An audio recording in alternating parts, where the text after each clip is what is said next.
Everyone, আসসালামু আলাইকুম। Welcome to my new moto blog Shahriar Alfa 007। আশা করি সবাই ভালো আছেন। আজকে আমরা সেখানে যাচ্ছি, সেটা হচ্ছে রাজাইন কোনো রাজ্যে।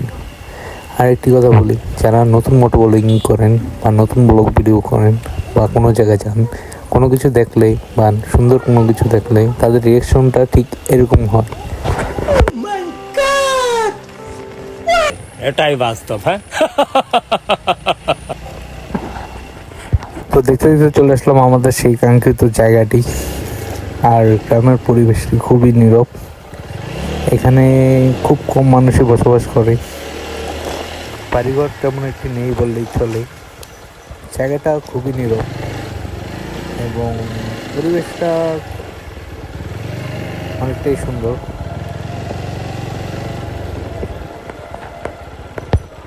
আর এই জায়গাটা হচ্ছে অনেক কম মানুষই চিনে এবং এই জায়গাটা খুব কম মানুষই যায়।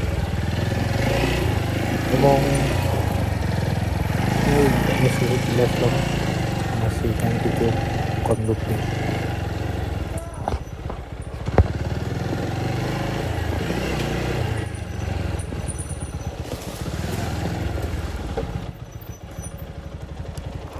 এই হচ্ছে সেই জায়গাটি যেখানে কেউ বসবাস করে না। এক কথা বললেই চলে, রাজাহীন রাজ্য। এখানে কোনো মানুষের আনাগোনা খুবই কম এবং সামনে একটু এগিয়ে আমরা দেখতে পাচ্ছি কিছু বাড়িঘর, যেখানে হয়তো বা কোনো মানুষ বসবাস করে।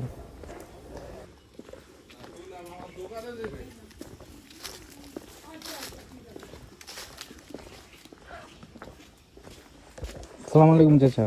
ওয়ালাইকুম আসসালাম। কি রে বাবা, এটা কত বছর পুরানো? এটা সব কেন বছর হয়েছে? ও 100 বছর উপরে হবো কিছু। আচ্ছা আচ্ছা, ঠিক আছে।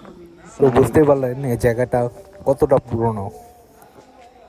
তিনি বললেন 100 বা 200 বছরের, তার হচ্ছে পুরনো। এখানে কেউ বসবাস করে না। স্থানীয় মুখে যতটুকু জানতে পারলাম, এখানে বর্তমান যে চেয়ারম্যান বা মেম্বার, তার অধীনে এই জায়গাটি তিনি পরিচালনা করছে। এখানে একটা মন্দির আছে, মন্দিরটা কি এখানে? মন্দির মনে হয় পরিত্যক্ত এরকমই। ও আচ্ছা, সামনে না? ও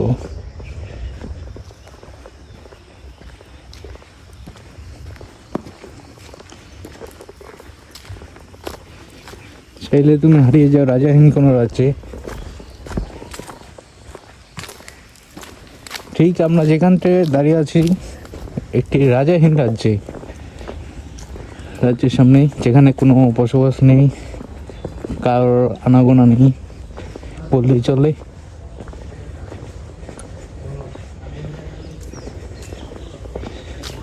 এখানে ছোট একটি পুকুরের মতো দেখতে, যেখানে মাছ চাষ করে। আর এই যে পুরো ভিউটা বেস্ট। ওয়াও।